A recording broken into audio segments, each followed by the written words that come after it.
Bueno, pues qué curioso. Hoy nos toca continuar con este siniestro personaje que estuvimos viendo ya la sesión pasada, de nombre Plutarco Elías Calles. ¿Y cuál creen que era su apodo? Muy ligado al tema que hace rato platicábamos. ¿No? Ninguna idea de cómo lo apellidaban, cómo lo apodaban. ¿El libanés Todo México. o el árabe? No, todo México lo apellidaba el Turco. Ah, el turco. Y le pusieron el Turco por matón. Porque en aquella época, de alguna manera, se conocía el México muy bien la furia satánica con la que viven los islámicos. Cómo se la pasan odiando toda su vida al cristianismo y al cristiano. Una de estas, Héctor, grandota, así que está bien. Una... Entonces, por eso le apodaron el Turco. El presidente es el Turco. Y bueno, hoy nos toca terminar el tema de Plutarco Elías Calles para que la semana que entra comencemos a ver otro siniestro personaje que fue Álvaro Obregón, que no canta mal las rancheras, muy parecido a este Plutarco Elías Calles, muy parecido también a Carranza, muy parecido a Emiliano Zapata, pero este era más refinado. Este tenía incluso cierto nivel de cultura. Y para dar esta sesión me voy a apoyar, y es con el ánimo de que se animen a comprarlo, me voy a apoyar en mi libro que se llama, ahorita les digo exactamente el título, se llama Obregón, Calles y Cárdenas, tres altos masones perseguidores de la Iglesia Católica. Así se llama mi libro. Lo pueden comprar en formato físico o en formato virtual, pero evidentemente, debido a que estuve muy cerca de mi señor padre cuando él escribió sobre este mismo tema, aunque con otro nombre, yo decidí tomar los textos de mi padre y enriquecerlos. En efecto, Marta Cecilia para todos dice que lo que yo digo o lo que yo digo que dice Benedicto XVI está en el discurso de Ratisbona.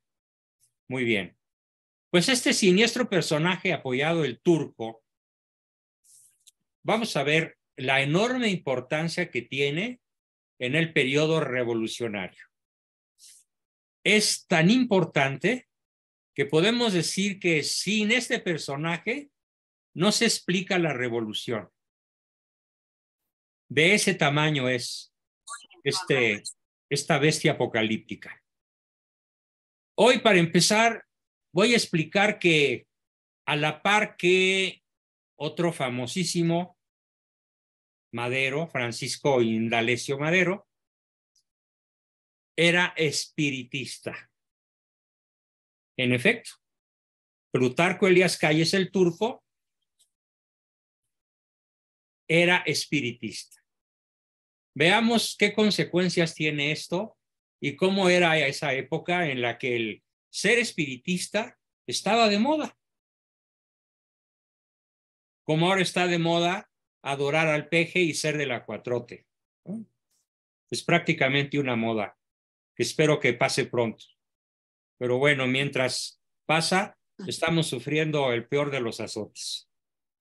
Plutarco Elías Calles fue otro espíritu convencido que participó activamente en todo tipo de prácticas espiritistas, junto con destacados intelectuales de la época. Hablamos de personalidades de la política, como personajes que participaron como rectores de la UNAM. Imagínense, rectores de la UNAM espiritistas, secretarios de Educación Pública espiritistas, embajadores de México espiritistas, generales, ministros de la Suprema Corte de la Nación espiritistas.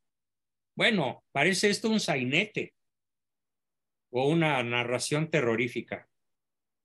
Embajadores, generales, médicos, escritores, gobernadores, todos eran espiritistas. Y aparte, todos eran masones de alto grado, mínimo 22 a 33. O sea, los grados de los que ya no se regresa, o de los que sales pero con los pies para adelante, en un ataúd. Plutarco Elías Calles es el presidente más anticlerical que hayamos tenido en toda nuestra historia. Incluso más anticlerical que el propio maestro de él, que a distancia fue Benito Juárez. ¿Y por qué digo que fue su maestro? Bueno, pues porque Plutarco Elías Calles conoció muy bien la vida, el legado, la ideología, la forma de ser de Benito Juárez y procuró imitarla en grado superlativo. Imitarlo, ser como él. Y no solo, sino que además en las tenidas espiritistas, en las sesiones espiritistas, lo que procuraba era invariablemente invocar a los espíritus. ¿Y cuál creen ustedes que era el espíritu al que Plutarco Elías Calles convocaba con más frecuencia y, digámoslo así, con más fervor? ¿Cuál pudo haber sido? Pues Benito Juárez. Como Madero ya había muerto, pues también a Madero. Pero no solo. Invocaban a poetas y a escritores ateos o probadamente masones, como Víctor Hugo, por ejemplo, ese gran escritor francés, pero con la desgracia de haber sido masón y un personaje contrario totalmente a la fe católica, y que tiene muy buenas novelas, pero hasta ahí. Bueno, pues la invocación a los espíritus era una práctica constante de este tirano que llegó a ser el responsable de más de 1 millón de muertos en el breve periodo de 3 años que duró la Guerra Cristera. Si aquí estamos furiosos porque con el Pejelopostli van 700,000 muertos por el COVID mal atendido.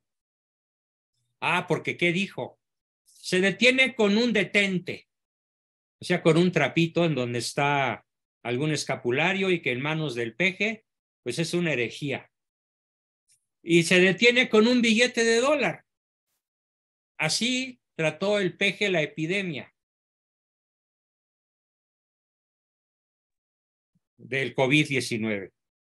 Con un detente, y además lo dijo de manera profana: detente, Sagrado Corazón, detente maligno, que el Sagrado Corazón está conmigo. Bueno, en boca del peje esto es un vituperio a la fe católica.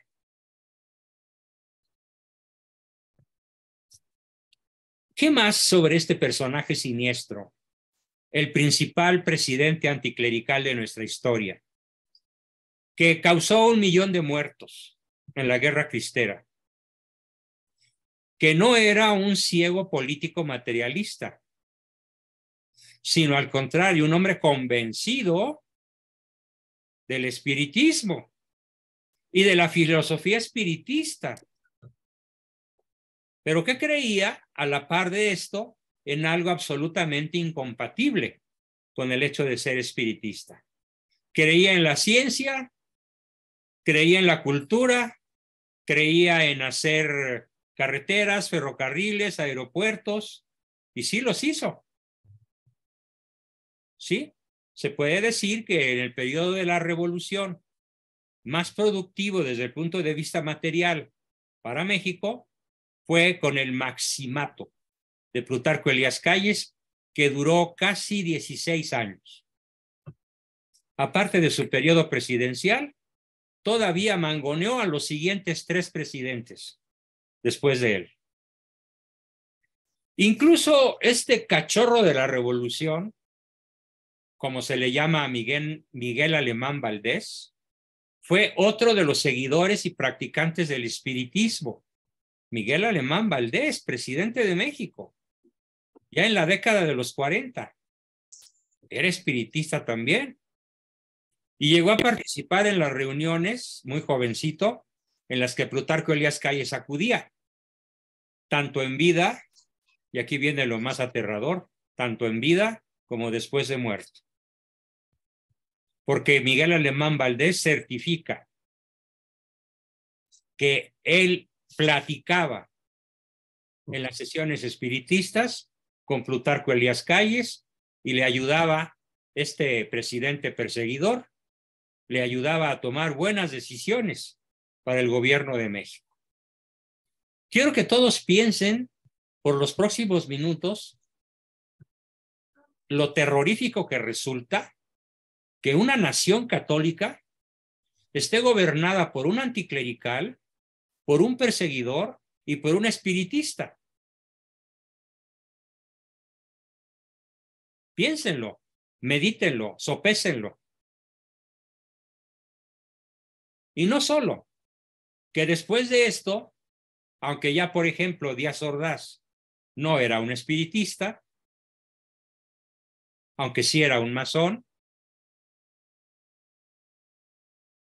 tuvo la tragedia, la desgracia de ser un masón grado 33, cosa de la cual no se salva uno solo de los presidentes desde 1929.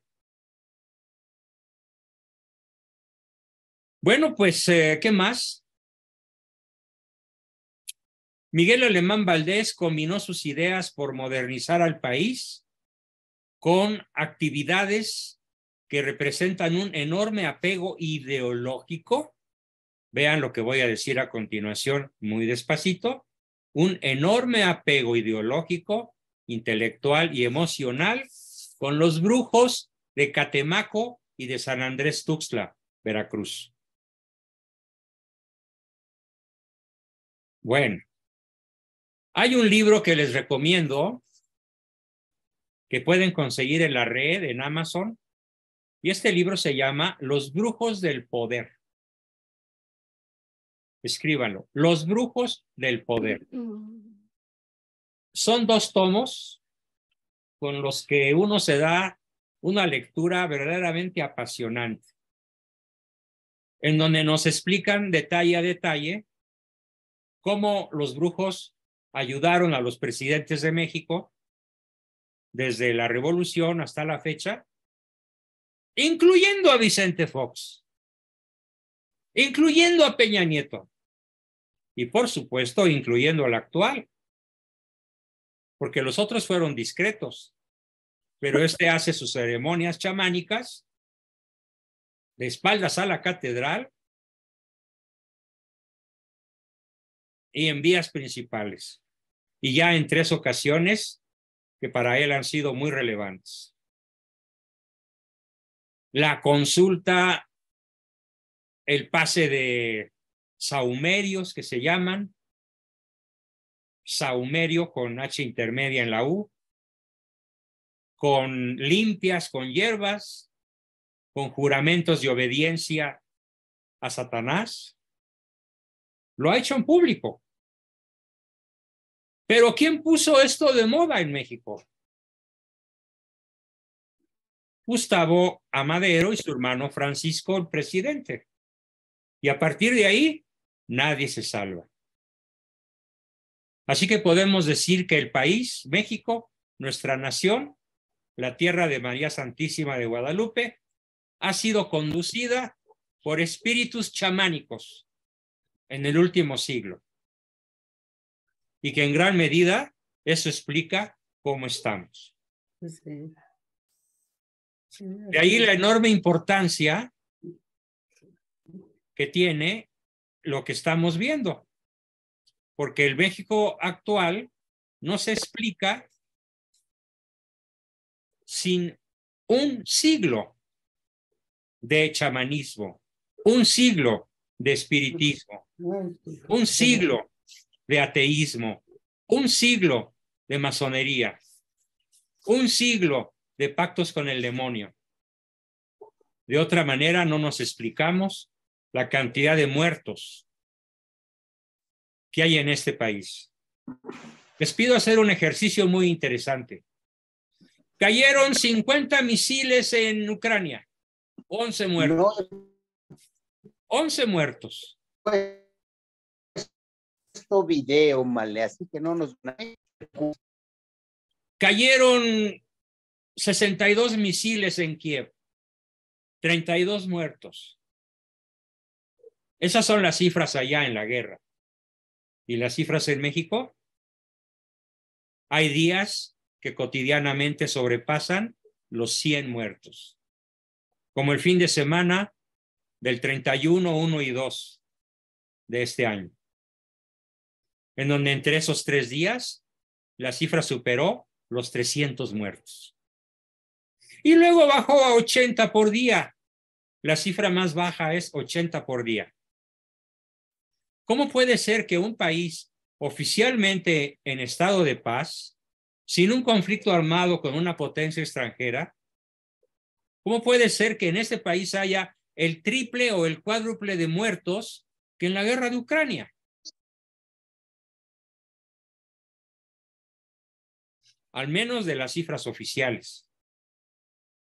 Bueno, la explicación está en que este país, desde la época en la que me estoy refiriendo, ha sido gobernado por espíritus diabólicos que aconsejan que acabar con la educación o convertirla en atea, acabar con la economía y convertirla en marxista, acabar con la libertad de expresión. Les tengo 2 muestras de ayer y hoy. 2 grandes periodistas que yo admiro, uno de ellos, Carlos Alasraqui, y otro, este señor, ay, se me fue su nombre, hombre. Carlos, también se llama Carlos. Sóplenme, por favor. Loret de Mola. Loret de Mola. Los 2 fueron censurados por la presidencia y obligados a abandonar sus programas. Carlos Loret de Mola fue obligado a abandonar el jueves con Carlos Loret, no más a su programa. Y Carlos Alasraqui fue obligado a abandonar su columna que escribía cada 8 días en el periódico de mayor circulación en México, El Universal, por instrucciones de la presidencia, a los dueños de los programas, que no se atrevieron a contradecir al que ganó el diploma al tirano del año en el 2022, por una revista muy seria que clasifica este tipo de personajes y le dio el premio número 1 del tirano del año a Manuel Andrés López Obrador. Bueno, vean cómo los extremos se tocan. Se toca 1928 con 2023, como si no hubiera pasado el tiempo. Estamos exactamente en la misma posición, gobernados por el demonio, mediante la acción gubernamental de seres humanos. No es una acción demoníaca directa, porque no olvidemos que el Satanás es el perro amarrado de Dios. Pero vaya emisarios que tiene, refinados, astutos, poderosos, impunes, inalcanzables por la justicia, al menos hasta este momento.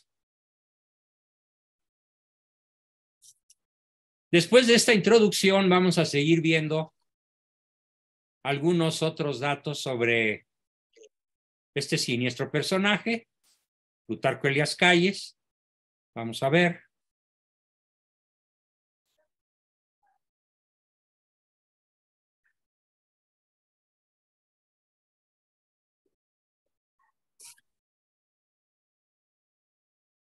Dice, voy a estar haciendo a continuación a lo largo de lo que resta de la sesión, voy a estar haciendo una crítica muy fuerte, una crítica muy aguda a un personaje del narcosistema que escribe libros aparentemente de historia, pero que en realidad no lo son. Son panegíricos, son libros de elogio a lo peor de nuestra historia.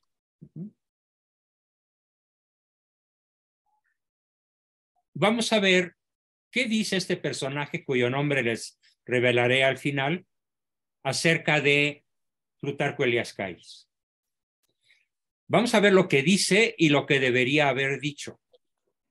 Y lo que debería haber dicho es un análisis que hacemos, por un lado mi padre y por otro lado yo, para escribir el libro que estoy proponiendo para que lo adquieran los que quieran, y que se llama, como se los dije, Plutarco Elías Calles, Cárdenas, Carranza, tres grandes perseguidores de la Iglesia Católica de nivel masónico.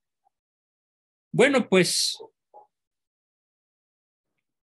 este falso escritor dice que estaba en auge, y es cierto, estaba en auge una educación fundada en la razón positiva. Y la ciencia era desde luego un signo de los tiempos y una moda traída como todas en aquel entonces de París. Sí, París fue, entre comillas, la ciudad luz. Cuando les digan que París es la ciudad luz, mucho cuidado, porque es la ciudad luz, pero de la masonería. No es la ciudad luz de la iglesia, de Cristo. No es la ciudad luz de la verdadera ciencia. Es la ciudad luz donde nace el espíritu masónico que radicalmente se ha dedicado a destruir la fe cristiana en todos los pueblos de la tierra a donde su poder ha llegado. El historiador se llama, de una vez se los digo, Enrique Krause, con K y Z, Krause. Enrique Krause. Se dedica a tirarles loas, a levantar incienso, a favor de todos y de cada uno de los personajes más siniestros de nuestra historia. La clase hoy viernes. Mi clase, güera. Tuve que silenciar a alguien que estaba regañando a su esposa. Bueno, porque estamos en clase, güera. Sí, muy bien. Entonces, esto que dice Krause es una tremenda... Dice algo cierto, pero se refiere a un error que él considera un gran acierto. ¿Cuál es el tremendo error? El tremendo error es señalar que, por fortuna, el amor a la ciencia desde el punto de vista estrictamente racional, pero excluyendo la revelación y excluyendo la teología, la psicología y desde luego la filosofía, y también excluyendo la historia, era el signo de los tiempos. Tremendamente cierto.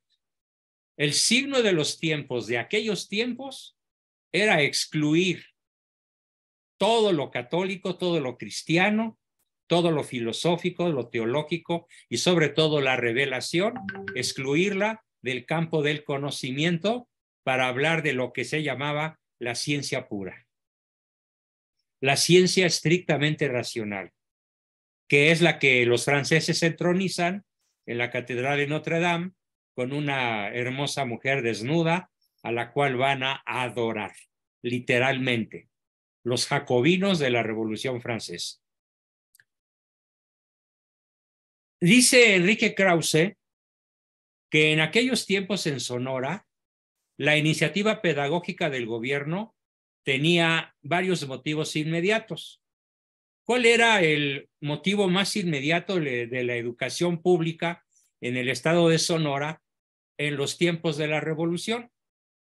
Bueno, pues resulta que había un obispo de nombre Heriberto López de la Mora que anunciaba, que enseñaba, que difundía la teología, la metafísica y la ética, sin importar nada de lo que decía el gobierno.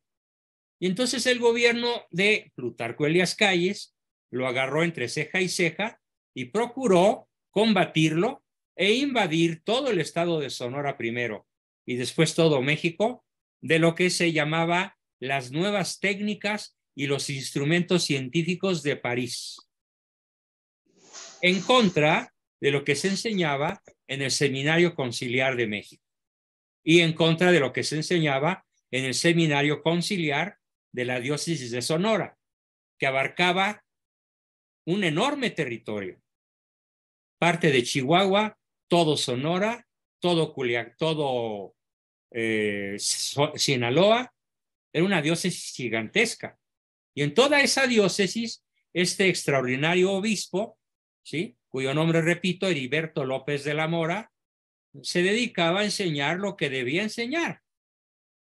Bueno, pues desde el poder y desde las logias masónicas y desde las tenidas espiritistas, los gobiernos de esa época se dedicaron a perseguir las ideas que desde ese seminario se pretendían difundir.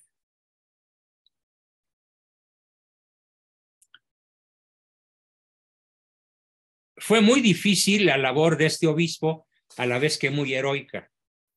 Y da mucha pena que un personaje como él haya sido acallado, como ahora lo son los periodistas valientes, haya sido acallado para introducir lo que se llamó y se sigue llamando constitucionalmente educación laica y gratuita.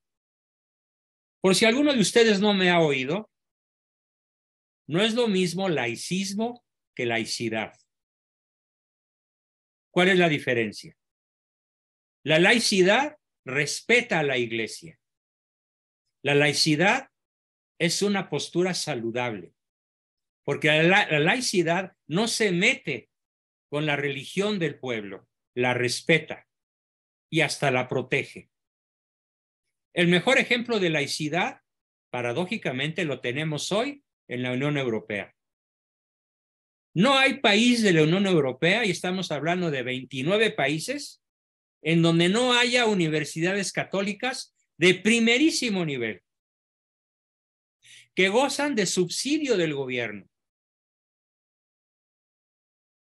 Claro, también las hay protestantes, también las hay judías.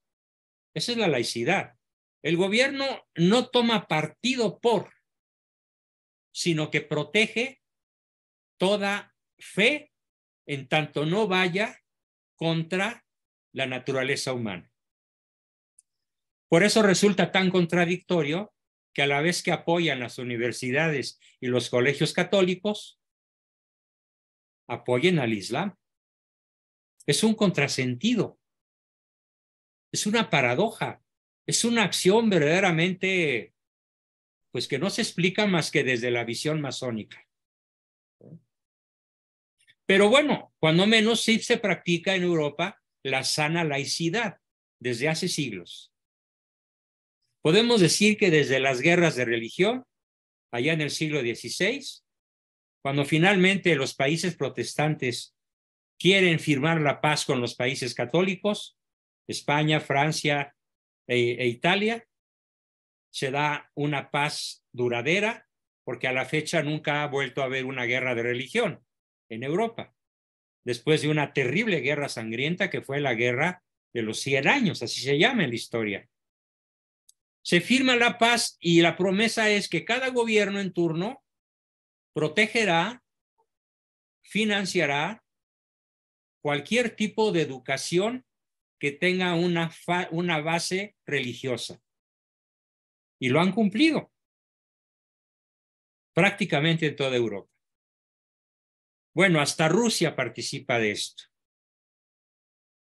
Sobre todo la Rusia occidental, la que está pegada a Europa y colinda con los montes Urales. Pero en México nunca ha sido así.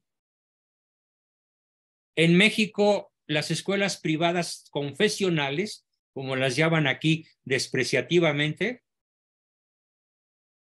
pues son reconocidas por la SEP o por la UNAM, solo y cuando sigan los programas que ellas imponen, la UNAM y la SEP.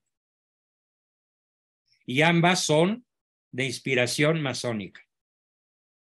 El rector Graue es masón. Y el anterior también lo fue. Y el anterior y el anterior. El único rector de la Universidad Nacional Autónoma de México, no masón, se llamó José Vasconcelos. Converso al catolicismo. Tremendo crítico, tremendo perseguidor, muy ilustrado, muy valeroso de las ideas masónicas que él alcanzó a oler, y lo dice él, alcancé a oler el azufre del infierno. Me lo dijo a mí cuando yo tenía 15 años y él trabajaba como escritor para la editorial de mi padre, donde yo era corrector desde los 13 hasta los 22 años. Y que me dio la oportunidad de leer miles de libros, que son mi base cultural. Muchísimo más amplia, más sólida y más profunda que la que pude haber adquirido en cualquier estudio universitario. Por eso digo, cuando me preguntan, oye, ¿y en qué universidad estudiaste teología? No fui a la universidad. Estudié teología en la editorial Yus. Oye, ¿dónde estudiaste filosofía? Estudié filosofía en la editorial Yus. Oye, ¿qué autores conociste? Y puedo dar de corrido 100 nombres. Desde luego los más importantes. San Agustín, Santo Tomás de Aquino, Jacques Maritain, Bernard Lonergan, Paul Claudel, etcétera, etcétera, etcétera. Por eso tuve el privilegio de conocer mi fe católica de una manera tan sólida y tan profunda como en ninguna universidad, ni siquiera católica, hubiera podido adquirir. Porque yo conozco los planes de estudio de la Anáhuac, pretendidamente católica. Bueno, pues dan pena. Como que tienen vergüenza de proclamar la fe de Cristo. Bueno, tal vez no vergüenza, pero sí miedo. Entonces sus programas son muy light, ¿sí? Son muy superficiales, muy por encimita. Profundizan mucho en algunos aspectos, pero en los aspectos realmente formativos, como los que vemos, por ejemplo, en este grupo, no los tienen. Qué pena. ¿Y esto desde cuándo? Pues desde Plutarco Elías Calles, desde Álvaro Obregón, desde Madero, desde Carranza. Toda esta punta de forajidos se propusieron hacer de México un país sin fe. Además, Plutarco Elías Calles es el jefe, es el comandante de a bordo cuando reúne a todos los generales de su época para firmar el famosísimo Pacto de los Generales, donde uno de ellos es: vamos a descristianizar a la nación. Vamos a arrancar la fe de cada cerebro mexicano, de cada inteligencia, de cada alumno, de cada jefe de familia. La revolución tiene que arrancar la fe, porque si no logramos arrancar, dice Plutarco, la fe católica de los habitantes de este país, la revolución se va a suicidar. Porque lo único que podemos oponer a la revolución anti-mexicana es una poderosa, bien ilustrada y sobre todo practicante fe católica. Hoy discutía por la tarde,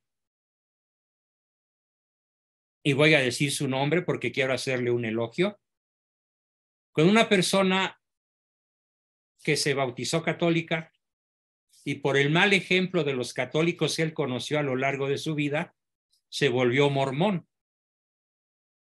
Él se llama Ramsés. No sé si esté por aquí en el grupo, no lo veo.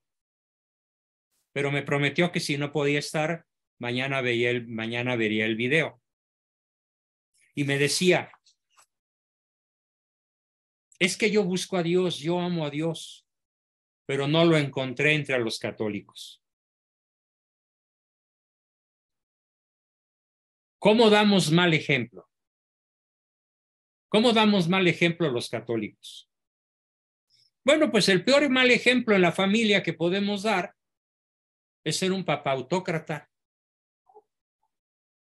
o una mamá de cascos ligeros o una mamá jugadora o una mamá rezandera o como lo dijo el padre Fabián el miércoles y el lunes, somos católicos de veladora. Entramos a la iglesia, dejamos una veladora a algún santito y nos salimos sin confesar, sin comulgar y sin oír misa.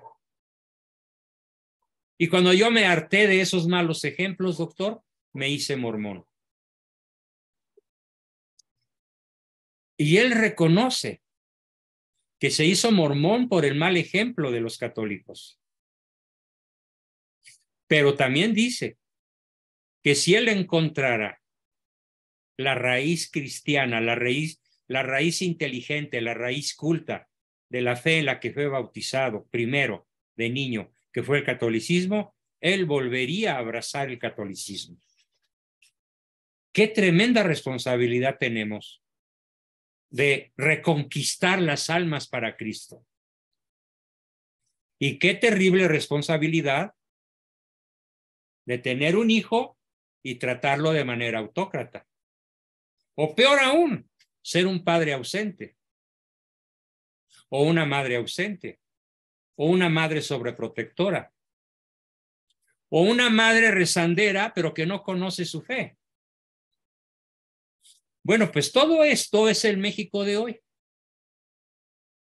Yo puedo decir sin temor a equivocarme que el 95% de los hogares, entre comillas, católicos, tenemos un papá autoritario, un papá autócrata, un papá gritón, mandón y grosero. Tenemos una mamá sobreprotectora o ausente, o un padre ausente y cuando llega es autócrata. Trabaja demasiado y cuando está es autócrata. Y entonces uno se pregunta, bueno, y me faltó. Y cuando yo les pregunto a esos católicos, ¿y qué es la misa? No sé. ¿Y qué es la Eucaristía? No sé. ¿Y quién fundó la iglesia? No sé. ¿Y en qué año la fundó? No sé. ¿Por qué? Porque Plutarco Elías Calles se salió con la suya. Logró descristianizar, logró descatolizar a todo México. Por eso el tema de Plutarco Elías Calles, perseguidor de la iglesia, es tan asombrosamente importante para entender el México de estos momentos.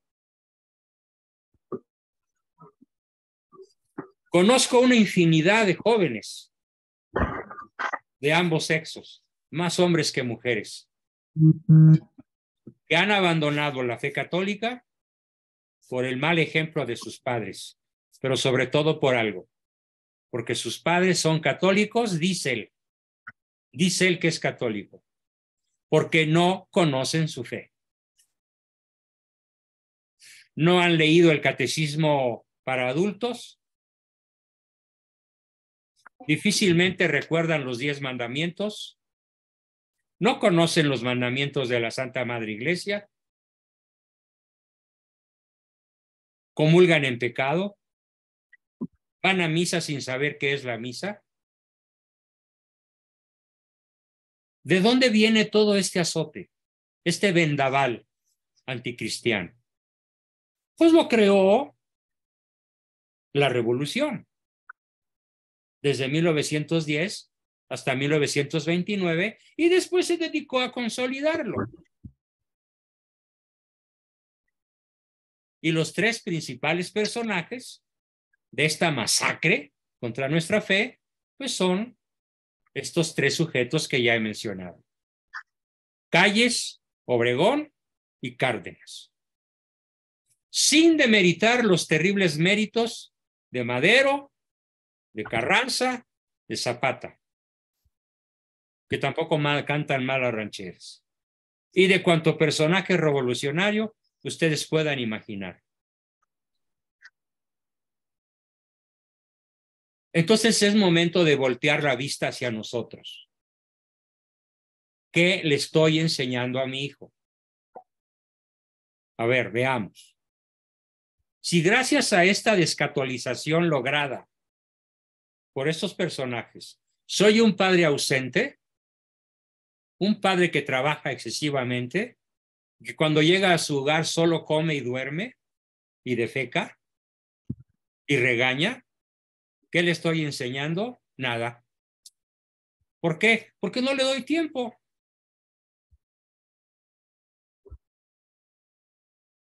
Decía Lenin, y esta idea llegó hasta México, hay que hacer que los trabajadores de todos los rangos, de todos los niveles, desde el capataz hasta el más humilde obrero, por capataz se refería Lenin al gerente, hay que hacer que no tengan tiempo de hogar.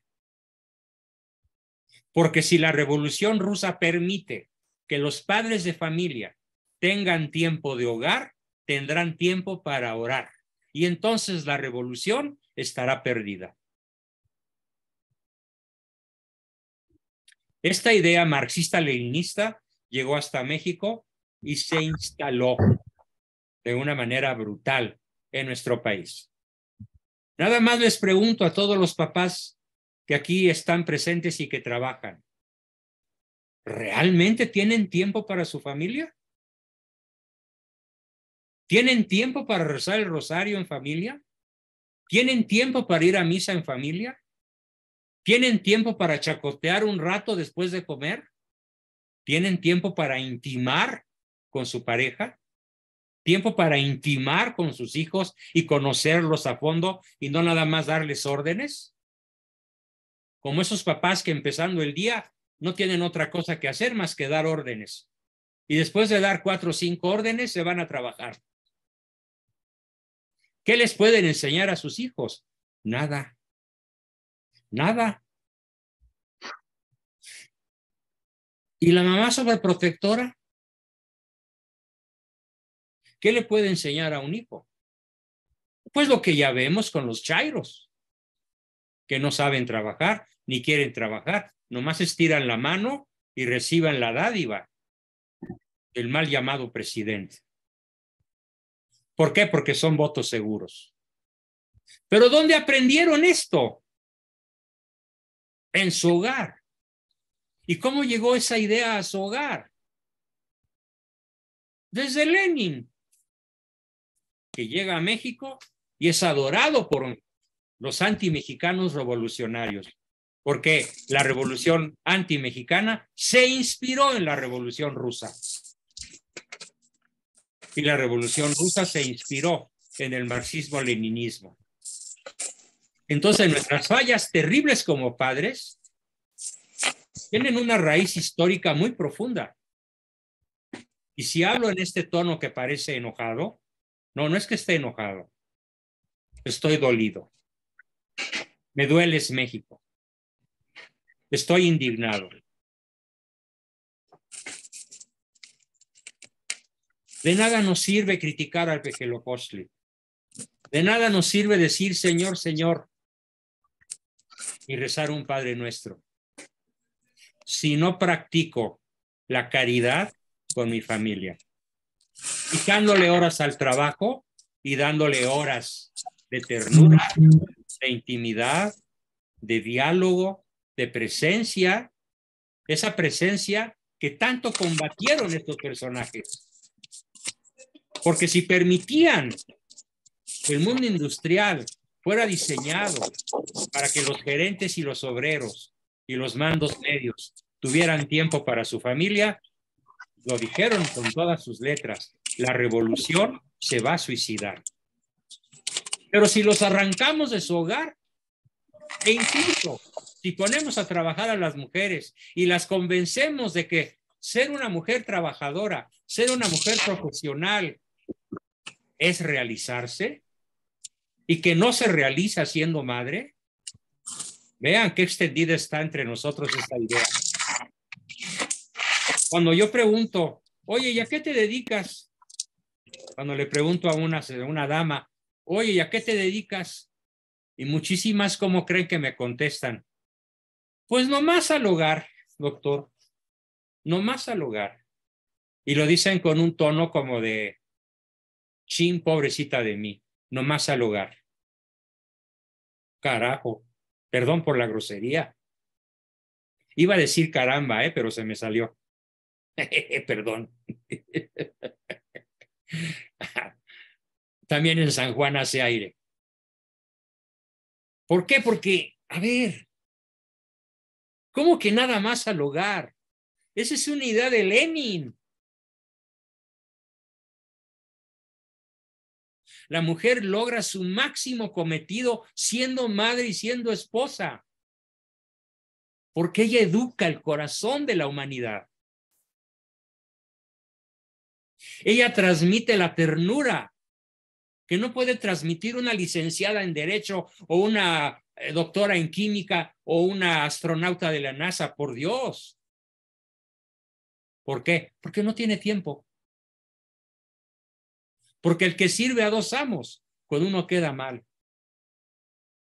Claro, una carrera que se estudia a medio tiempo, un trabajo de medio tiempo que permite estar en el hogar el otro medio tiempo, adelante.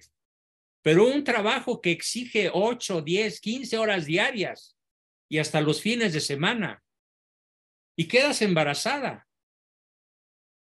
y te dan un permiso de maternidad, pero después ¿cómo crece tu hijo? En una guardería, lejos de ti, sin tener tu pecho en su boca durante los primeros 10, 8, 15 meses. ¿Cómo crecen nuestros hijos entonces? Desmadrados. Ya fueron despadrados, pero además desmadrados. ¿Y quién creó toda esta monstruosa ideología? Los héroes revolucionarios. ¿Quién la tuvo con más claridad en su cabeza? Plutarco Elías Calles. A la par, como lo vamos a ver la próxima clase, Álvaro Obregón. Y desde luego, con mucho mayor capacidad de maniobra, Lázaro Cárdenas. Y sellaron a México con el cristianismo superficial, con la ausencia de los padres que trabajan, con las madres que también trabajan y además cuando están en el hogar y no trabajan, no educan en el riesgo para la libertad, sino que son sobreprotectoras y enseñan a sus hijos a estirar la mano y pedir la lana, y por eso tenemos 60 millones de chairos pedinches, buenos para nada, hijazos de mi vidaza, gordolfos gelatinos. Yo creo que de ahí salió el personaje ¿no? Tan ridiculizado por la tele hace años. Bien, queridos amigos, pues todo esto se deriva del conocimiento de nuestra historia. Y sirva este conocimiento no para saberlo, no basta, no se justifica saber historia solo por saberla. No. La historia tiene que ser la maestra de la vida para que sirva. Fíjense, yo no quiero que se queden con datos. Fue Plutarco Elías Calles el que hizo las leyes persecutorias de la iglesia ya por 1926. Ese es un dato. Pero el dato hay que convertirlo en información. Oye, ¿qué decían las leyes de Plutarco? Información. Pero esa información hay que convertirla en un nivel más alto, el conocimiento. Y el conocimiento ve qué efectos ha causado esa ley. La mera información no sirve. Lo que sirve es el conocimiento. Y más aún, el brinco más importante que quiero que todos den es el salto a la sabiduría. Y la sabiduría consiste en la autocrítica, que es capaz de enmendar la propia conducta.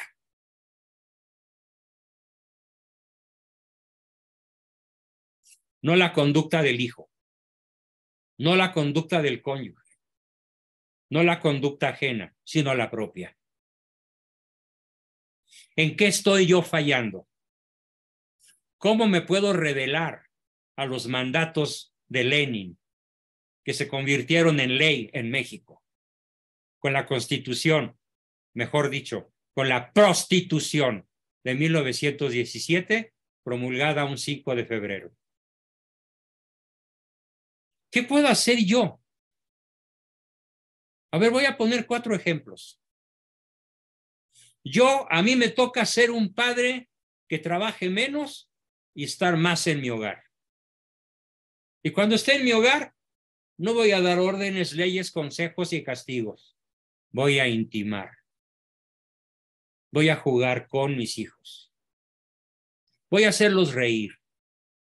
Voy a darles buenos ratos. Eso es ser un antirrevolucionario mexicano y católico, y buen católico. Y te lo pide Jesús, te lo pide Cristo. Porque Él fue el más perseguido en este aciago periodo, que ya cumple casi 100 años en nuestra patria. ¿Qué puedo hacer yo, mamá? Educar en el riesgo para que mis hijos aprendan a valerse por sí mismos y no lleguen a un lugar a pedir dinero que no se ganaron a cambio de un voto.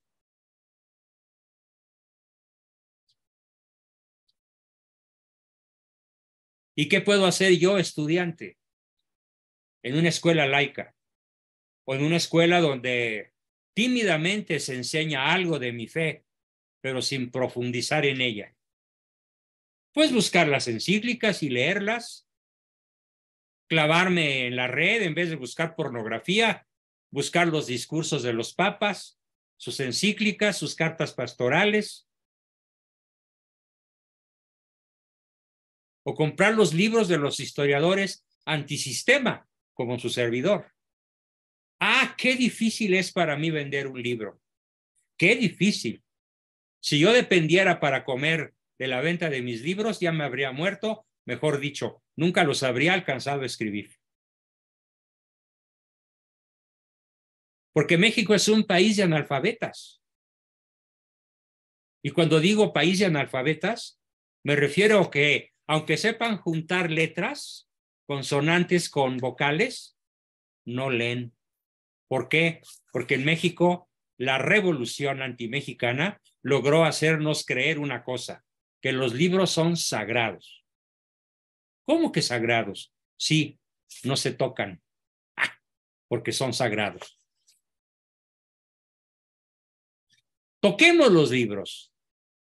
Aprendamos a leer. De hecho, aquí tengo alumnas y alumnos excepcionales que son verdaderamente devoradores de libros. Lástima que los que mejor conozco no sean mexicanos. Son peruanos, son argentinos, son chilenos, son ecuatorianos. Difícilmente he encontrado un mexicano devorador de libros. Los exhorto a hacerlo, porque esta es la única manera de oponernos a los designios maléficos del marxismo, del leninismo y de la ideología anticatólica que hoy tiene a México sumido en la miseria. Cuando menos, a 70 millones de los habitantes de este país están sumidos en la miseria. Y los otros 60, la gran mayoría sumidos en una ignorancia profunda de nuestra historia, de nuestra fe, de nuestra idiosincrasia, porque no nos hemos propuesto combatir las ideas maléficas de la revolución antimexicana. Cada vez que haya una fecha que celebra el gobierno, Piensen, es una fecha de luto, no es una fecha festiva, es una fecha luctuosa. Porque el pacto de los generales está, desgraciadamente, más vigente que nunca. Bien, hasta aquí mi exposición de hoy. Cerramos el ciclo de Plutarco. La próxima sesión empezamos el ciclo de otro siniestro personaje, Álvaro Obregón. Y bueno, feliz fin de semana. Sean felices, sean virtuosos y vamos a nuestros comentarios, preguntas y aportaciones. ¿Quién comienza? Adelante. Ricardo, por favor. Andrea primero, él levantó la mano primero, Andrea. Andreita, adelante. Buenas noches a todos, profesor. Me encantó la clase de día, me llegó al corazón las últimas cosas. Te llegó al corazón, bueno. Sí. Qué bueno. Y mira que estaba yo muy cansado antes de empezar.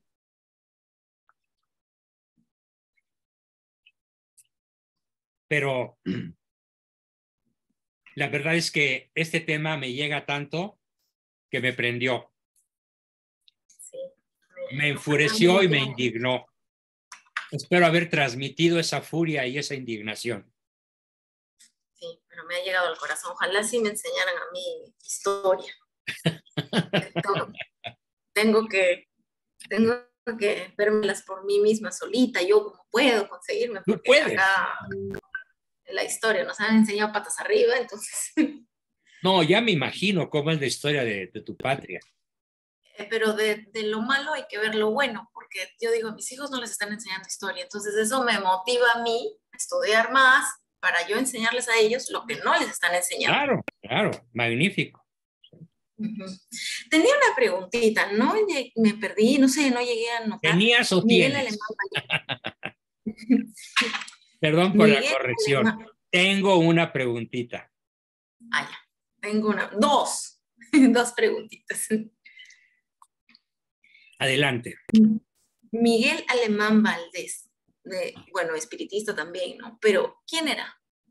Un presidente muy famoso, porque fue el primer presidente no militar. El último presidente militar fue Lázaro Cárdenas, el general Lázaro Cárdenas y del Río, primo hermano de mi abuelo. El presidente civil. O sea, las familias divididas a fondo. Uno líder católico, el principal líder católico del movimiento que se llamó Liga Nacional Defensora de la Libertad Religiosa, mi abuelo, y el otro presidente comunista, el primo hermano. En los polos opuestos. Y después de Cárdenas vino Miguel Alemán Valdés, el primer presidente civil. Y ya no volvió a haber ningún militar. Y la otra preguntita, Los Brujos del Poder, ¿quién lo escribió para buscarlo? A ver, Ricardo, ¿me puedes ayudar con eso? Por favor. Seguro que lo encuentras con la rapidez a lo que Dame un segundo. tienes acostumbrados. Los Brujos del Poder. Editorial y autor. Gracias. Si eres tan amable. Sí, porque Richard ya demostró desde hace mucho tiempo estar tremendamente armado con herramientas de rapidez y oportunidad asombrosas. Muy bien. Y además es de los devoradores José de Gil libros. Olmos. ¿Perdón? El autor es José Gil Olmos. José Gil Olmos, muy bien. Sí. Cierto. Lo publicó originalmente con Aculta. Ahorita Con lo Aculta. encuentras en Amazon y está en Amazon y es 1, 2 y 3. Son 3 tomos ya. Son 3 tomos ya. Cada uno son distintos, o sea, no es continuación. El Abarcan tercero diferentes épocas, ¿no? totalmente épocas distintas. Ok. Y estoy buscando que no me escuche, que esto no lo graben, pero estoy buscándolo. Creo que con eso se va a entender. Ok. Para muy que no bien, haya gracias, pleito. Richard. Muy bien. Oye, pero ¿qué más, Andreita? Eso es todo. Muchas gracias. Muy bien. Muy bien. Y tenemos ahora a... ¿Habías levantado la mano, Richard, de parte de ayudarnos? Sí. Adelante. Regálanos Regálanos tu imagen, ¿no? No estoy muy visible, pero bueno. Sí, no, ahorita no estoy arreglado, estoy en total facha. Bueno, te ves bien, Pachoso. Híjoles, no, pues vergüenza sobre mí, pero bueno. Más con las damas, pero bueno, total, los caballeros, estamos feos todos, pero las damas no. A ver, lo malo es que por estar pensando en esto y la respuesta se me olvidó la pregunta que le iba a hacer. Deme un momentito. Ah, caray. Sí, Pasa caray. ya lo mismo que a mí, ¿eh? Pero que doblo en edad. Vergüenza sobre mí, ya ni me diga. Bueno, ¿alguien más mientras Ricardo retoma el recuerdo de la pregunta? Adelante. Es un tema que puede ser, mira, tenemos la mano de María Elena Suárez. Adelante, Malena, regálanos tu imagen y pregunta. Ay, buenas noches, doctor, y Hola, a todos. muy buenos. Tengo problemas aquí con la cámara, no puedo. Ah, no te preocupes, aunque no esté tu figura. Sí, gracias, doctor. Mire, quizás no, y sí vaya algo con el tema, pero yo tengo una duda, una pregunta que hacerle. ¿Cuál sería la diferencia o qué es lo correcto decir? Pero bueno, primero más bien, ¿cuál sería la diferencia entre un dolor emocional y un dolor espiritual, o un sufrimiento emocional y un sufrimiento espiritual? El sufrimiento espiritual tiene que ver en nuestra relación con Dios. Ajá. Es lo estrictamente espiritual. Es, por ejemplo, ese dolor que tenía Santa Teresa de Ávila en un periodo de su vida que ella nombró o denominó con el nombre de la noche oscura del alma, en donde ella sentía que Dios la había abandonado y le dolía tanto que hasta el cuerpo le dolía. Ese es el dolor espiritual.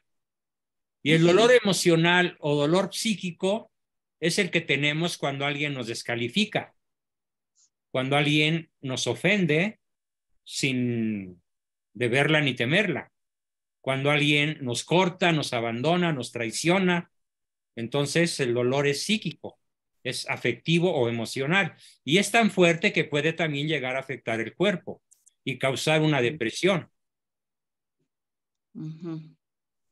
Y el dolor biológico, pues es el de un golpe, una herida, una caída, una lastimada, una fractura.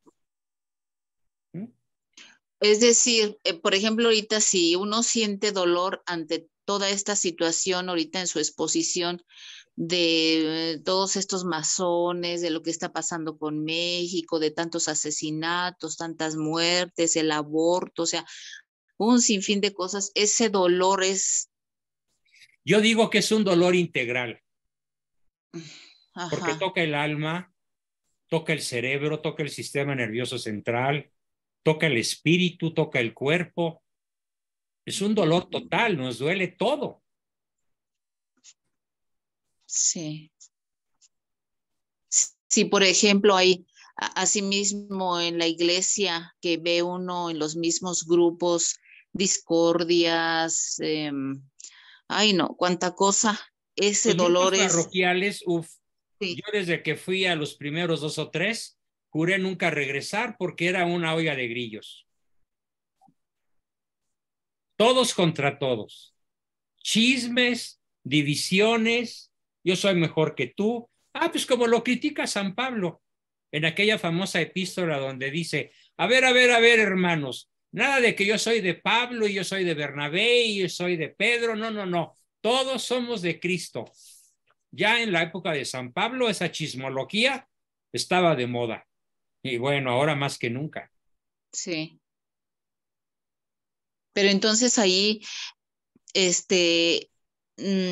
¿cómo dice? Bueno, es que ahí es donde entra mi conflicto, porque yo digo, pues entonces, si estamos sirviendo a Cristo a través del servicio a la iglesia, a nuestros hermanos, ¿cómo? Porque el demonio pues trabaja, ¿verdad? Claro. Para hacer la división. Entonces tienes que volverte, como lo pide Cristo, signo de contradicción. ¿Qué es el cristiano? El cristiano verdadero es un signo de contradicción contra el mundo. O como lo dijo San Juan Pablo, la iglesia en estos momentos está en tal crisis que no me extrañaría que llegáramos a ser únicamente otra vez 12. Así lo dijo San Juan Pablo. El número no hace la calidad. ¿Qué te toca hacer entonces en esos grupos? Denunciar el mal y anunciar la verdad. Y proponer la paz. Y convertirte tú en un signo de contradicción a la ruptura, a la discordia. Ser tú un factor de concordia. Claro, tus posibilidades de éxito pueden ser muy pequeñas, pero aún así, inténtalo. Sí. Sí, doctor. Muchas gracias. Gracias, Malena. Hiciste preguntas muy profundas. Muchas gracias. Muy bien. Tenemos a David Gómez González. Adelante, David. Buenas noches. Buenas noches a todos. Referente a lo que estaba hablando hace rato, en cuanto al el tema de la historia. Yo aquí en Veracruz he notado que muchos negocios o escuelas o bachilleratos particulares, la mayoría tiene un triángulo, curiosamente. Y yo entré a un bachillerato nocturno por la edad hace tiempo que tenía un triángulo que se llama Secapro. Y me entero que pues todos son masones. El triángulo colocado por ahí en algún negocio, en alguna disque iglesia, en alguna comunidad, es una señal de somos masones. Así es. Y de hecho, en la clase de historia, me acordé de lo que dijo hace rato, porque ¿cómo es que ha llegado México a ser como está? Yo recuerdo que alguien dijo, un sacerdote, creo que el padre Spa, que cuando la Virgen llegó y se apareció, expulsó a esos demonios que eran dueños de México y se quejaban porque vino esta y nos corrió. Pero ¿cuáles demonios eran? ¿Cuáles eran los demonios que había cuando llegó Cortés y trajo la misa a los primeros misioneros y luego se aparece la Virgen? ¿Cuáles son los demonios que empiezan a huir de México a la llegada de la Sagrada Eucaristía? Los que hacían sacrificios, los que tenían sometidos a los demás pueblos. Los que hacían sacrificios humanos y canibalismo. Y que ahora curiosamente lo vuelven a repetir con esos videonarcos. Con el aborto, claro, con el aborto. Y con todo lo que lo que lo volvieron a traer a esos demonios paulatinamente, como usted lo dice muy bien en la historia, con estos medios, con estos apóstoles del demonio, la revolución y todo esto. Y ahora como lo vemos crudamente, que se comen el corazón en videos, narcovideos, qué triste, ¿no? Literal, sí. Qué horroroso. Literalmente horroroso, sí.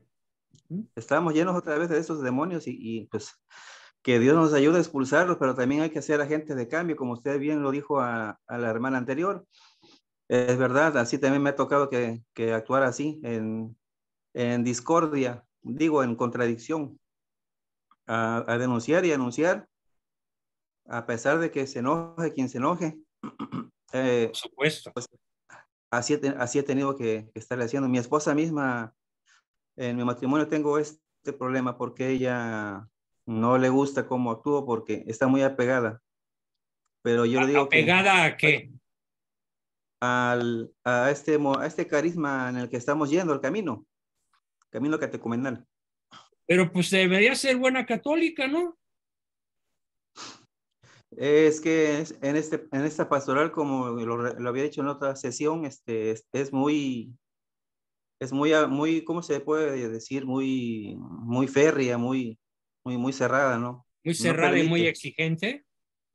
Sí, pero al mismo tiempo como que no está muy enriquecida porque hay cosas o dogmas que no permiten que se digan o no permiten decirlo, o se contradicen. Y yo no veo cómo es que somos como copias al carbón, todas las comunidades, porque son comunidades, como células.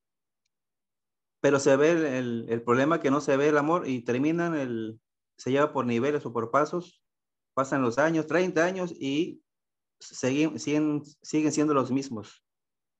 Entonces yo no veo, Qué pena. la verdad, ahí fertilidad, ¿no?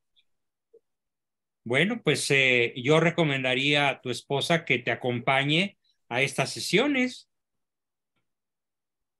Sí, Invítala. ya se lo he comentado. Vamos a tratar de a ver cuándo la convenzo. Trata de convencerla. Adquiere mis libros, que los lea. Por ejemplo, estoy presentando la pantalla del libro en el cual hoy basé mi sesión, lo mismo que la de la vez pasada.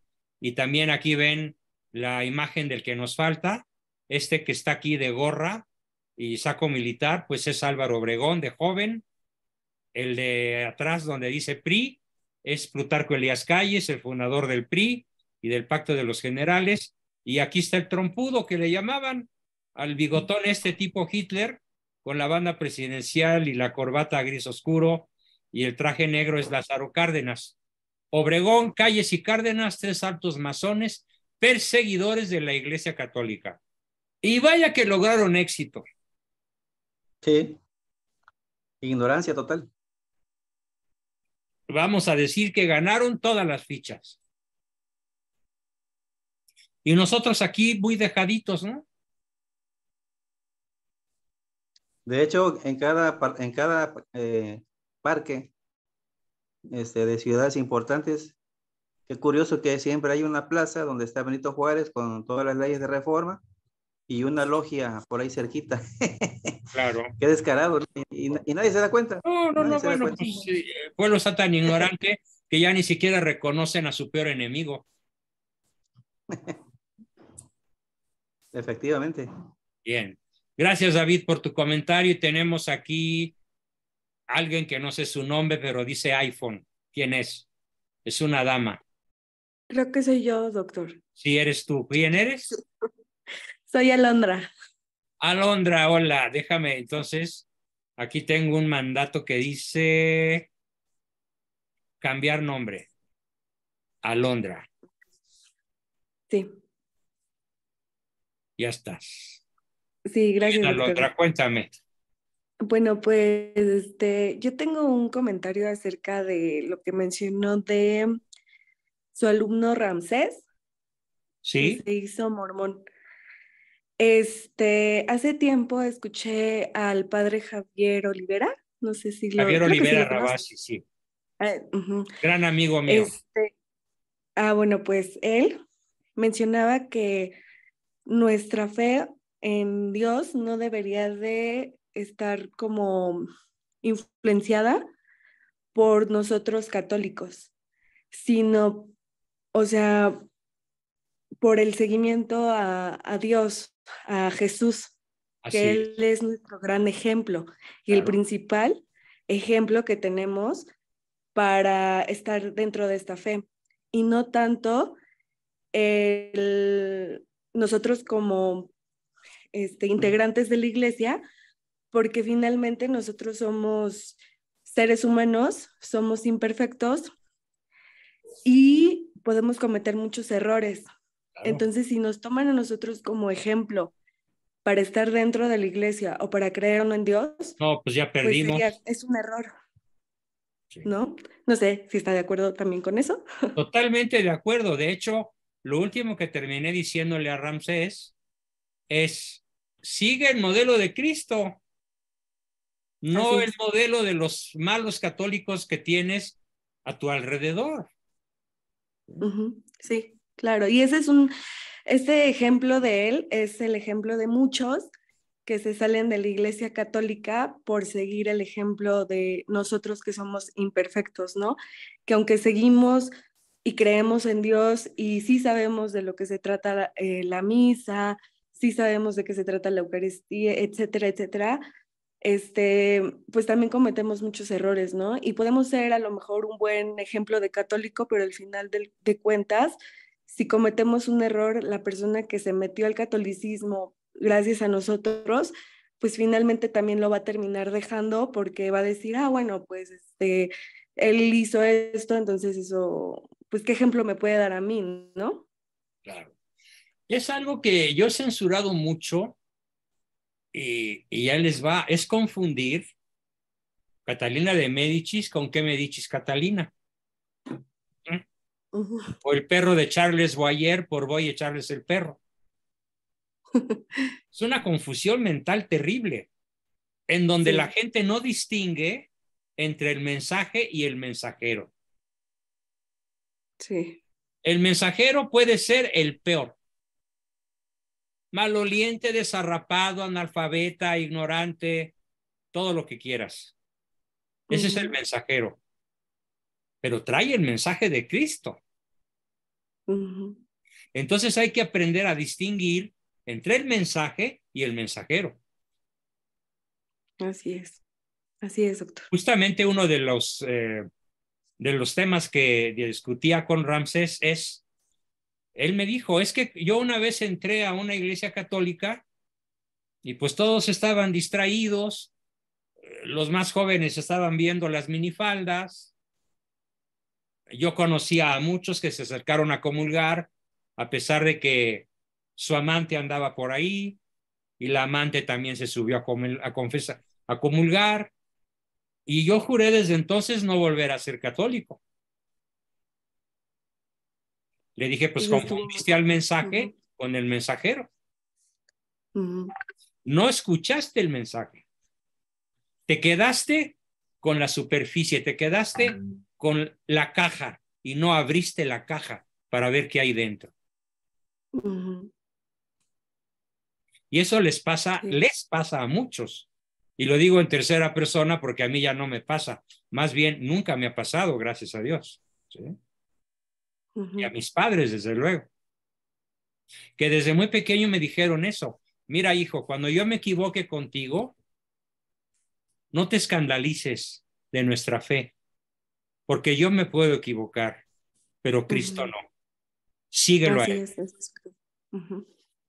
Fue un mensaje poderosísimo que me acompaña hasta la fecha y lo recuerdo con singular cariño, ¿no? Sí. Muy bien, Andrea Londra, muchas gracias. Tenemos por ahí Gracias. una cita pendiente, mañana platicamos. Sí, Muy bien, gracias. un abrazo. Tenemos a Marta Cecilia. Adelante, Martita. Prende tu micrófono porque no se oye nada. Sí, perdón. Sí, pues le decía que primero agradecerle por esta clase y cada clase, pues compruebo más que no me equivoqué en llegar hasta su canal para aprender muchísimo.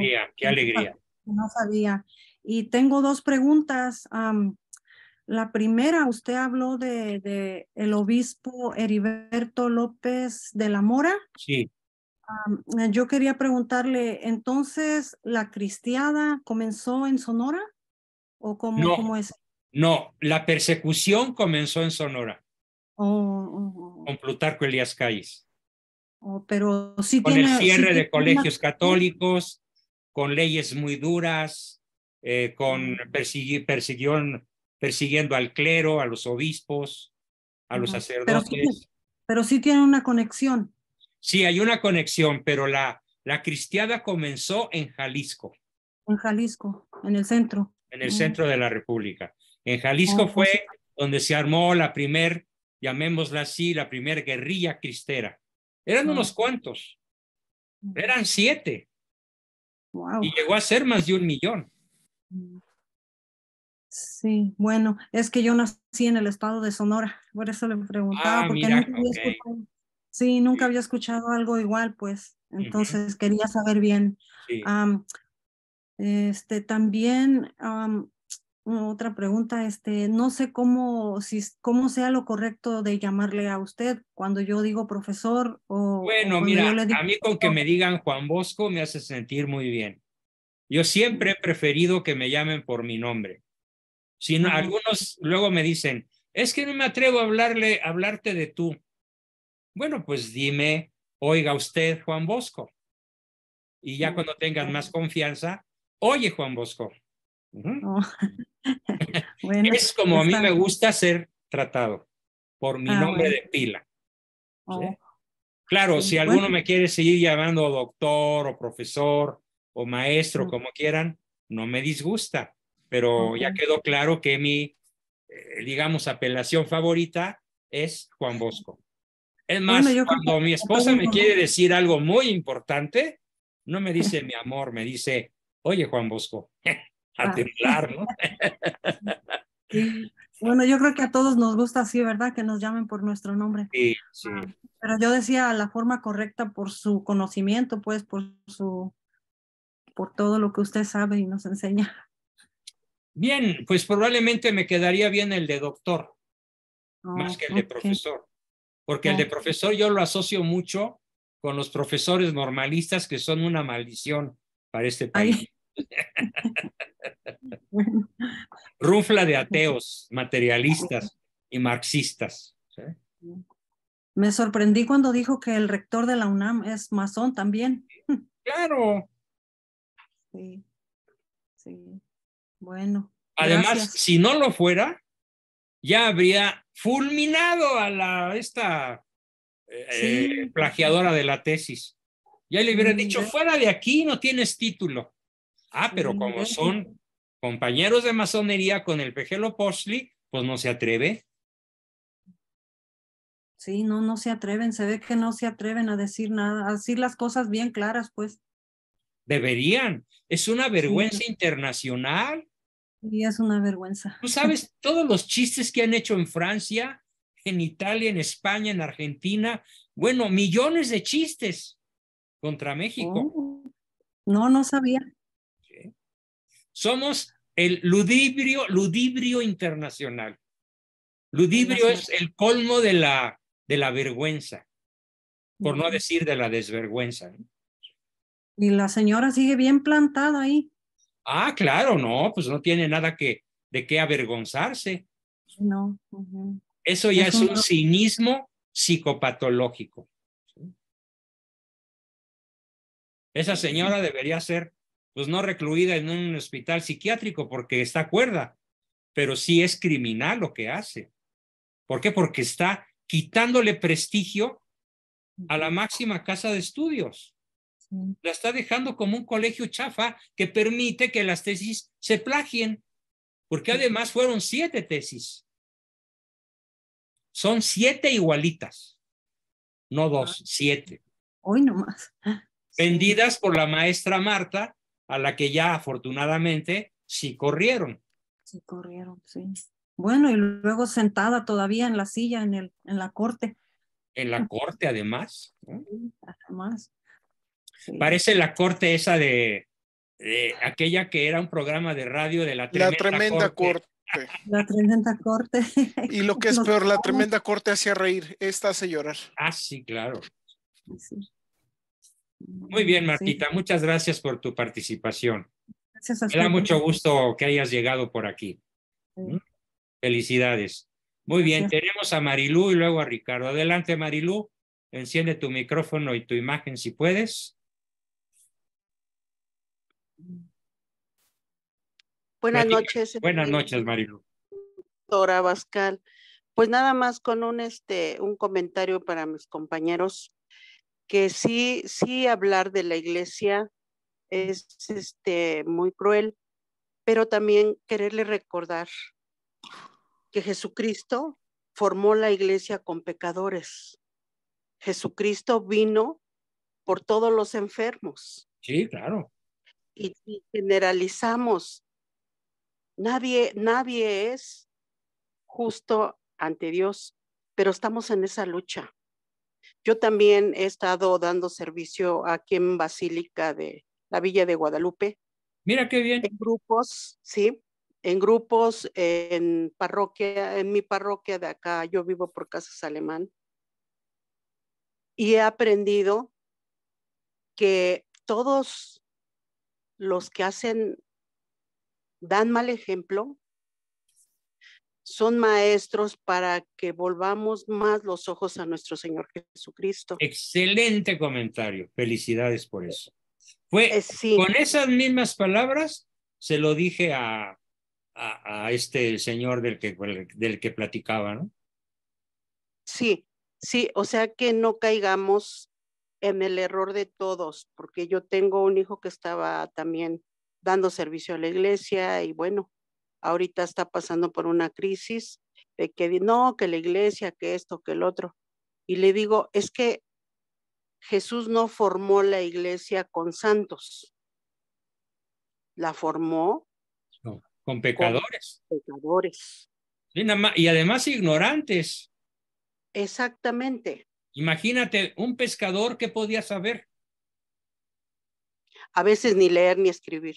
Bueno, pues así eran Pedro y Santiago. Exactamente. Los dos primeros. Sí, sí, doctora Bascal. Ahora la otra de que el que era católico pero que se cambió a alguna secta, sí, debe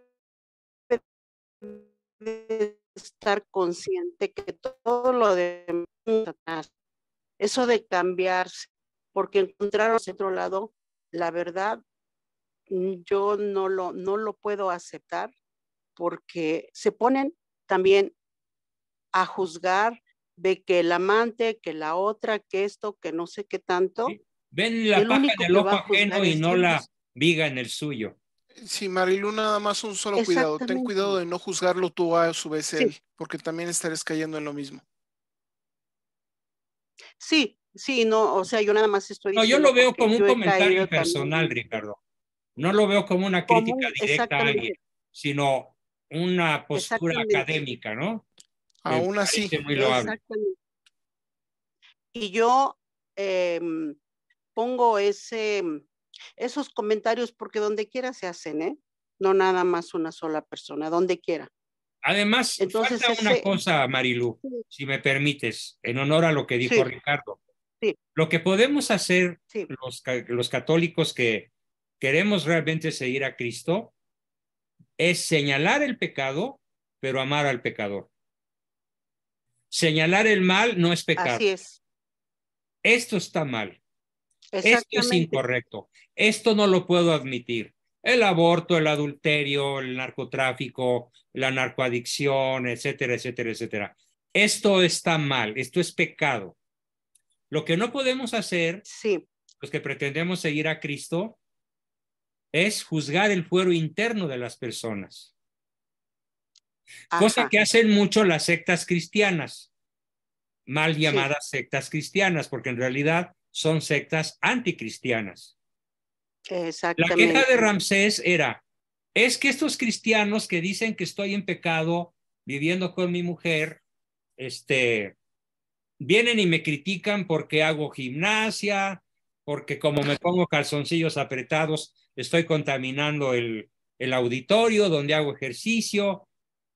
No sabes lo terriblemente criticones que son las personas que viven en las sectas. Es más propio entonces de las sectas la postura crítica de la persona. Y el verdadero cristiano, el verdadero católico se distingue no por la crítica a la persona, sino por la denuncia del mal y la proclamación del bien, sin atrevernos a juzgar fuero interno. Así es. Ahora, para todo eso también hay ayuda.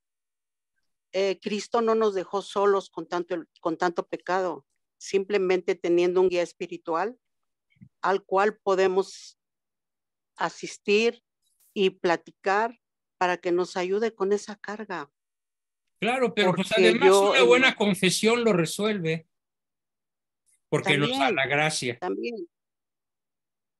Sí, en mi caso yo siento que los que se salen de católicos, precisamente porque los católicos no damos buen ejemplo, yo en lo personal digo, bueno, pues si quieren ser como Judas, que por 30 monedas vendió a Jesucristo, bueno, ya cada quien escogió su camino. Yo aquí, mi criterio como historiador y como terapeuta es que el que se sale del catolicismo, en la inmensa mayoría de los casos, lo hace por comodidad.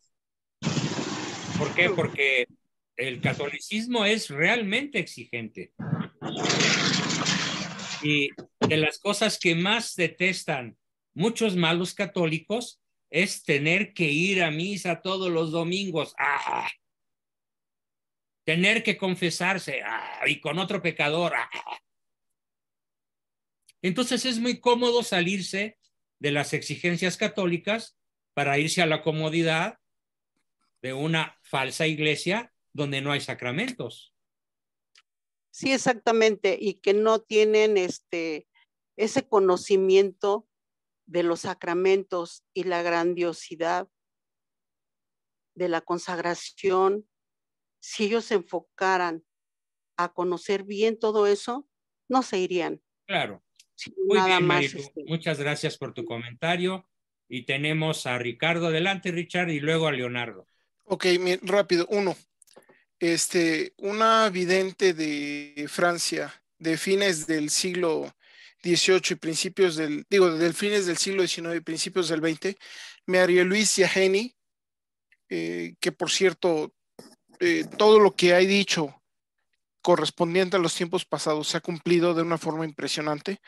Habla de que París va a ser destruida y no va a volver a ser reconstruida.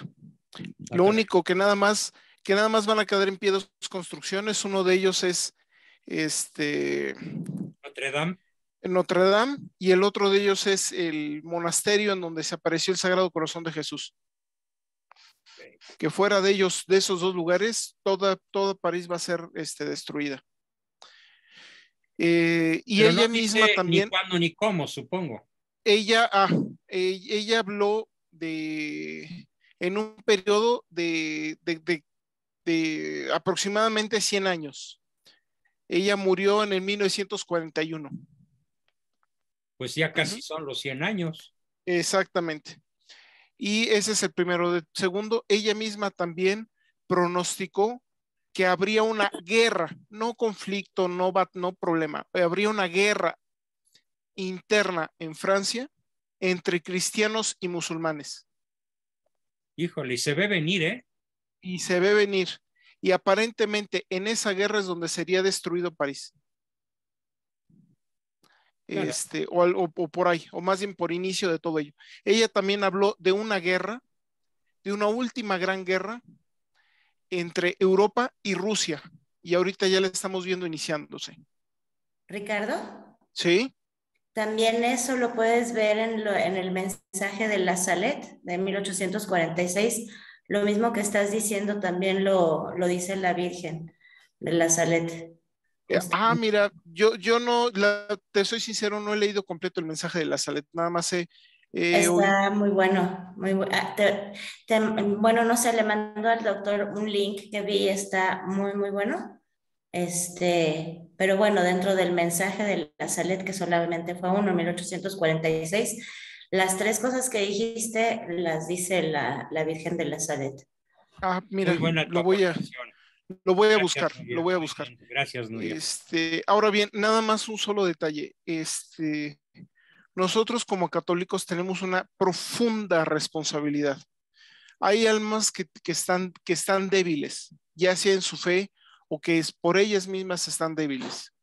No podemos andar diciendo, ay, es que se salieron por esto. No, muchas veces es una debilidad porque han sufrido mucho y muchas traiciones de gente católica, ¿de acuerdo? Yo mismo tuve situaciones parecidas, por eso es que lo digo. Esas personas que se fueron del catolicismo por el mal ejemplo de los católicos tienen su propia responsabilidad, definitivamente. Pero hay de nosotros católicos por no haber sido buenos ejemplos. Claro. Hay de nosotros, se los aviso. Es muy fácil decir, sí, ellos que no sé qué. Es cierto, no debemos, yo como católico no debo decir a la iglesia por el Papa, no debo de seguir a la iglesia por el sacerdote fulano de tal o por menganito, no. Debo de seguirla por Dios, totalmente de acuerdo. Cristo, por Cristo, por nuestro Señor Jesucristo, por la Santísima Virgen, por San José, totalmente de acuerdo. Bien. Pero no olvidemos que hay almas muy débiles, que han sido muy lastimadas. Así es. Entonces hay que tener mucha más compasión por esas personas de lo que de lo que podemos imaginar y tratar de ser nosotros verdaderos católicos. La religión más Tratar fácil de de ser llevar. el conducto de su reconversión. Exactamente. La religión más fácil de llevar, haciéndola mal, es el catolicismo. La religión más difícil de llevar, llevándola bien, es el catolicismo. Por supuesto, es lo que yo decía. El problema es que también es re fácil llevarla mal. Comodidad. ¿Por qué? Porque al final de cuentas los sacerdotes, muy pocos te van a andar exigiendo, oye, que no sé qué, que no sé cuánto. Muy pocos grupos te van a estar diciendo, oye, que no sé qué, que no sé cuánto. La verdad se dicha. O sea, no, es más, no necesito ni decirlo. De todos los que estamos aquí, ¿cuántos hemos sido malos católicos por largos periodos de nuestra vida? Quizá Bien, gracias, Richard. Bueno, muchísimas gracias. Y tenemos la manita levantada de Leonardo. Sí, no sé si me escuchen. Buenas noches. Sí, buenas noches, te escuchamos bien. Sí, bueno, yo tengo aquí algunos comentarios de resto que ya he estado diciendo y parece que ya se está aclarando más la cuestión. O sea, mi primer comentario es la cuestión esta, ¿verdad? De que al cielo no se va por presión democrática. No me voy a reunir con los que no aceptan al cristianismo o al catolicismo y entonces yo le voy a echar montón y me voy a meter en bola, ¿verdad? A la puerta del cielo. O sea, eso no es así. Ahora, no voy a seguir a los equivocados para conseguir llegar al cielo. Está sobre lo mismo. Y otra cosa importante es, aquí está pues es evangélico, dice, al que escandalice, más le valiera que le aten una piedra de molino y lo arrojen al mar. O sea, en el catolicismo vamos a encontrar todas las razones para ser católico. Y de aquí me acuerdo del librito ese que nos hiciste llegar, dice, ¿por qué soy católico y lo seguiré siendo? Esto lo deben de ver las personas que en un momento dado pues se lleguen a escandalizar por el mal ejemplo. O sea, yo no voy a seguir al mal ejemplo. O sea, no creo que nada más pueda haber esa persona o alguna persona. No voy a poner mis ojos en el que se porta mal, los voy a poner en el que es buen ejemplo. A ver, que sigan a los santos y verán.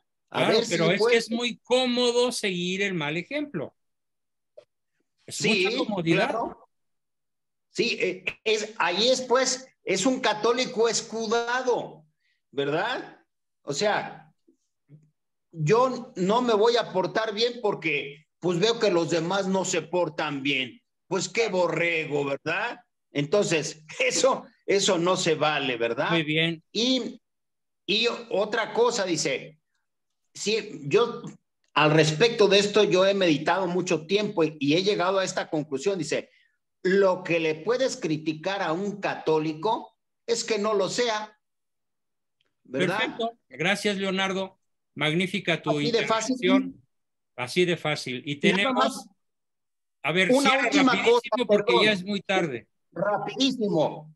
Y estamos viendo que ya hay la Universidad Ford, ¿verdad? La titulación en serie. No podemos decir que la universidad va a ser la Universidad Ford, ya que Ford inventó la producción en serie, pues aquí está la titulación en serie. Es una broma. No, bueno, pues es que más que broma, es una lacerante realidad. Sí. Imagínate tú cuántas tesis plagiadas en las 500 que hizo la maestrita esa, dirigiéndolas. Y que cada una las cobraba en $500,000 de pesos. Multiplica 500 es una por vergüenza. 500. Multiplica 500 por 500. Eso se llevó esa corrupta. No, da pena. Así Yo, es. mi tesis sí me costó a mí, pero realmente no me costó nada.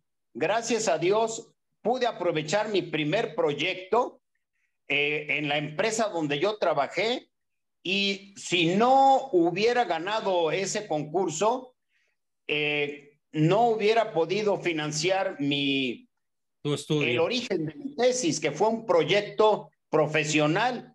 Y Muy la, bien, y la doctora... ojalá nos lo pudieras compartir por ahí si todavía lo tienes.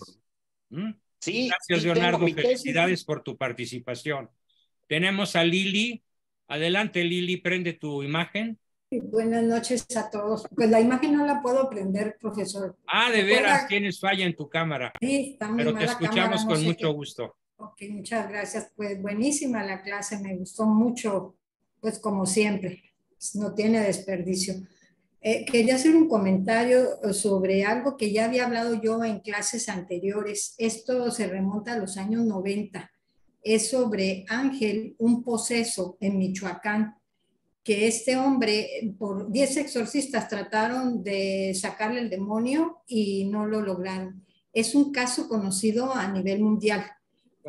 Inclusive estuvo en el Vaticano, el padre Juan Rivas lo llevó ahí, porque pues aquí en México no lo pudieron exorcizar. Y lo llevaron al Vaticano con el Papa. El Papa pues ahí en la reunión que tenía con todos los enfermos y eso solamente le hizo una bendición. Y de ahí se lo llevó con el padre Amor, que es un exorcista, era el exorcista de Roma por excelencia. Ya el padre grande de unos 88 años había hecho ya no sé si como 150,000 exorcismos. Pues cuando el padre Amor le hizo el exorcismo, este mexicano, habló en varias lenguas, en italiano me parece, en latín y no sé qué otras lenguas, que pues eso ni siquiera las conocía. Y el padre Amor dijo que había sido elegido este señor para mandar un mensaje a los obispos mexicanos y decirles que tenían que hacer un acto de reparación por la horrenda ley del aborto que había sido aprobada en la Ciudad de México el 2007. Y fue Marcelo Infestada Ebrard, de demonios, México. sí, y fue Ebrard el que estuvo y los de Morena, bueno, en ese tiempo PRD, y que supone un ultraje muy grande a la Virgen María. Y dijo ahí los demonios, cuando los hizo hablar el padre Amor, dijeron, habrá tantos crímenes violentos en México como abortos existan. Claro. También comentaron que muchos de los obispos mexicanos están vendados de los ojos y no saben lo que está pasando en la iglesia, ni siquiera en el mundo de lo que está sucediendo. Y ni siquiera lo proclaman, ni lo enseñan, ni se lo hacen ver a la gente. Sí, lo que sepan, pero dice que algunos están hasta como ciegos. Pero eso es, yo creo, el mismo, sí. Enceguecidos. Y también comentaron que ella, porque nunca nombran el nombre de la Virgen, no quieren nunca mencionarla, les quitó la tierra mexicana en 1531 con su aparición. Exacto. Y con la conversión de los aztecas, por todos los sacrificios humanos que se hacían en esa época y que ahora nuevamente México está lleno de sacrificios humanos. Así es. ¿Y qué sucede con esto? Que cuando se aprobó el aborto se abrieron oportunidades insospechadas al demonio. Eso es lo que nos está pasando. Estamos infestados de demonios. Y hasta que no se revierta la ley del aborto, continuará la violencia en nuestro país. Todo esto absolutamente verídico lo que nos platicas. Sí, sí, y lo pueden buscar en la red. Busquen Poseso Ángel en Michoacán, ahí viene y mándame por favor el nombre, mándame detalles en el WhatsApp para poderlo buscar y difundir. Sí, el padre Juan Rivas escribió todo esto, es legionario de Cristo muy conocido, tenía su programa Hombre Nuevo y es un sacerdote predicador muy valioso de la iglesia mexicana. Magnífico, pues todo esto mándanos esa información. Sí, para un segundo y termino. Sí, todo esto se trata del triunfo del Inmaculado, es la lucha que estamos teniendo, del triunfo inmaculado del corazón de María. Es una lucha terrorífica. Sí, tremenda. Y la Santísima Virgen está luchando contra Satanás, pero nos necesita a nosotros, hombres y mujeres de Dios, que vivamos en gracia. Así es. Y que nos apuntemos a ser parte del ejército de María para lograr ese triunfo. Y desde aquí de México ese triunfo se dará. Bueno, era mi participación y gracias, profesor. Magnífico, Lili, formidable. Muchísimas gracias y cerramos la noche con nuestro buen Alejandro. ¿Qué quieres decir? ¿No sale? Rapidísimo, ya nada más. Nada perdón, más una Ricardo. cosa, espérame, se me olvidaba. Alguien preguntó que dónde puede conseguir el libro El Pacto de los Generales.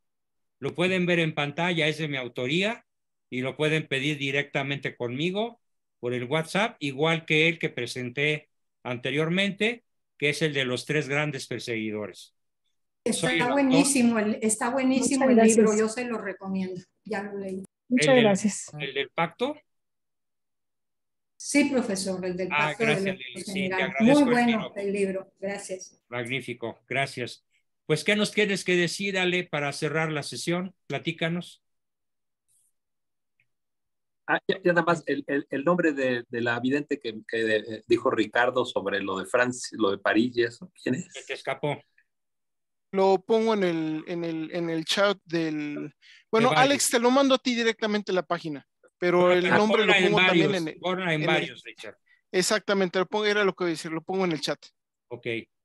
Ok, gracias. Y lo último que, digo, estamos un poco bordando sobre lo mismo de las dudas sobre la iglesia, las cosas muy malas que por las atravieso ahorita. No sé si yo estoy espeluznado. Bueno, impactado por lo que acaba de destacar el Papa Benedicto XVI, el libro que se acaba de publicar, creo que apenas ayer, ya estaban comentando, donde él expone, se llama, no me acuerdo qué es el cristianismo, algo así, no sé, es póstumo, no quiso que se publicara hasta que hubiera muerto. Y el ahí libro él de habla Ratzinger, ¿qué es el cristianismo? Ale, el libro se llama ¿Qué es el cristianismo? Se te congeló. Y ahí habla de, bueno. Se congela tu voz. Y ahí hay unas citas que dice que bueno. ¿Qué dice no, qué? Algo pasó. Que incluso los libros que él ha escrito están mal vistos en muchos seminarios. Los seminaristas los tienen que leer conmigo demasiado regionalistas y no, además de lo que habla de los clubes gay y todo lo demás, ¿no? Pero que el mismo libros del Papa estén mal vistos dentro de cierto tipo de seminarios es increíble. Es increíble. De hecho, Ratzinger ha sido el Papa más combatido en toda la historia del catolicismo. Sí. Es el que más enemigos ha tenido dentro de la iglesia. Y es muy triste que así sea. Bien, Ale, pues gracias con tu comentario. Estamos listos para dar las buenas noches, para despedirnos. Y bueno, pues sigo recordando lo de siempre. Por favor, tengan la misericordia de surtirme con las colegiaturas de enero que todavía faltan. Son más de la mitad del grupo. Ahí les encargo, por favor, porque no estoy en la cuesta de enero. Como lo dijo graciosamente Ricardo el miércoles, estoy en la barranca de enero. Ayúdenme a salir, por favor. Por favor, se los pido de todo corazón. Y nos despedimos ya con esta. Ahí está mi libro, ojalá se atrevan a comprarlo. Ya le contesté a la persona que preguntaba que dónde se puede conseguir. Pues directamente conmigo. Yo soy el autor, así que lo pueden conseguir conmigo, igual que el de los 3 grandes perseguidores. Pues quiero escuchar su despedida. Muy buenas noches a todos. Buenas noches. Leonardo está enseñando. Excelente clase. Despido con los grupos del poder. Buenas noches. Ahí está el libro de los grupos del poder. Ya se lo di a Juan Bosco que lo reparta. Yo lo reparto, muy bien. Que siga mejor, doctora. Muchas gracias a todos. Buenas noches. Buenas noches y hasta pronto. Buenas noches. Buenas noches. Gracias. Alex, ahorita te envío unas cosas. Dios los bendiga.